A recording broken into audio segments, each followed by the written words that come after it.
ఈ జర్నీలో మొత్తంలో ఎప్పుడైనా మీ మెంటల్ హెల్త్ డిస్టర్బ్ అవ్వడం గాని అట్లా ఏమైనా జరిగిందా? ఇప్పటిదాకా అదే కదా చెప్పాను. డిస్టర్బ్ అయ్యాను. హ్మ్. అది అలా అవ్వడం వల్లనే ఇవన్నీ కూడా.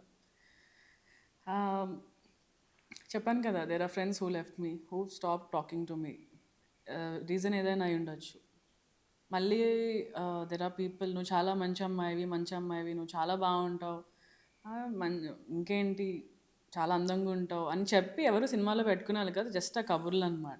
So I'm like fed up. నువ్వు నేను బాగున్నా బాగోకపోయినా పర్లే, అవి అయితే నాకు చెప్పకు. నాకు నచ్చినట్టు నేను చేసుకుంటాను అని చాలా డిస్టర్బ్డ్ ఉండేదాన్ని. అప్పుడే నేను ఈషాకి వెళ్ళడము. ఐ థింక్ ఆ ఓకే. తర్వాత తర్వాత నాకు అర్థమైంది ఏంటంటే మన చుట్టూ ఒక 30 మంది ఉండే కంటే ఒక నలుగురు ఆర్ ఒకటే ఫ్రెండ్ దట్ ఈజ్ ఇనఫ్. నాకేదైనా ఓకే. కష్టం వచ్చినా, బాధ వచ్చినా ఇప్పుడు అన్నీ మమ్మీతో చెప్పుకోలేము. ఇంకొకటి ఏంటంటే మా తమ్ముడు. He is always there. ఎలాంటిది ఏదైనా సరే నాకు ఓవర్ ద టైమ్ నాకు ట్రస్ట్ వచ్చింది ఎవరి మీద? మా తమ్ముడి మీద. ఏదైనా షేర్ చేసుకోవచ్చు నా తమ్ముడితో అని. బట్ ఇప్పుడు నేను మా అమ్మకి గూడా చెప్పేస్తా.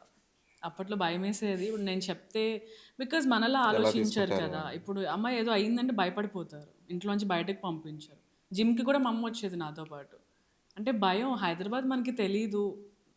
ఏదో అయిపోతదని కాదు. జస్ట్ ఏదో చిన్న పక్కన ఉంటే ఓకే నాతోనే ఉందన్న చిన్న ధైర్యం.